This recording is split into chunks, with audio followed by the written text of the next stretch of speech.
Okay, we're going to take apart the first stage on a Royal Aqua-Master, which is the balanced first stage.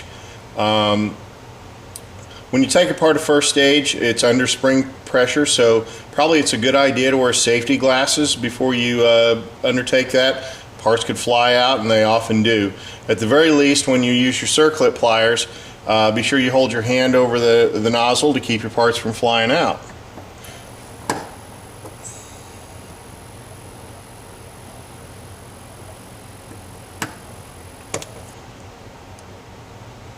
Circlip,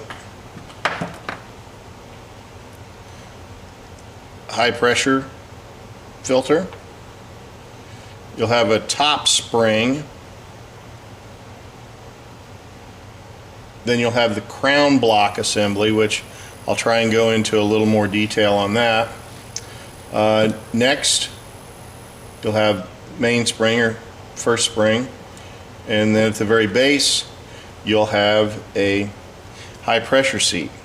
Now in this nozzle, just for demonstration, I put a original high pressure seat which was made out of a hard rubber or plastic, and they tended to deteriorate pretty quickly over time. So the majority of Royals that we get lately, that most of you have been using lately, have had the high pressure seat upgraded, and now it uses the blue Teflon. It's the current Conshelf 14 seat, so that works out a lot better, especially at higher pressures. So those are pretty well the components that are inside the first stage on the Royal Aqua-Master. And now we're going to take a look at the crown. Okay, let's take a look at the balance chamber, or the crown block assembly as it's sometimes noted as. These four are all from Royal Aqua-Masters, and the majority of the ones you'll see will be like this. The shaft of the high pressure seat rides right in here and is held stable and sealed up by a single O-ring, and that's what you'll see in the majority of the Royal Aqua-Masters. In the very late Royal Aqua-Masters and the Conshelfs, you will see a little different type of crown block assembly, as it will have an O-ring and a Teflon washer on top of that. These are crown blocks from there's current and are used in the later modern Conshelfs.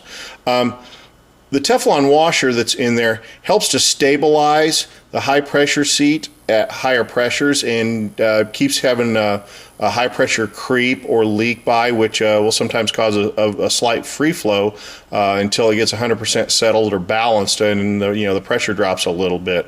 So this is desirable, but for the majority of folks that are using a Royal, it really won't make much difference. It's just important that the O-ring's in good condition and that it can move freely. So that's the balance chamber. Something to make note of: when you change and go with the blue Teflon seat, like it's used in the current Conshelf, as opposed to the original, the black rubber seat, which is harder, the pin length for the Conshelf seat is going to need to be longer than it was with the original seat. So be sure that you get a new pin with the Conshelf seat, because you're going to need to trim it to length, which runs inside here, as we saw when we took this disassembled this. So just something to make a note of. It's going to take you a little more time to do the final assembly, but I think it's worth it.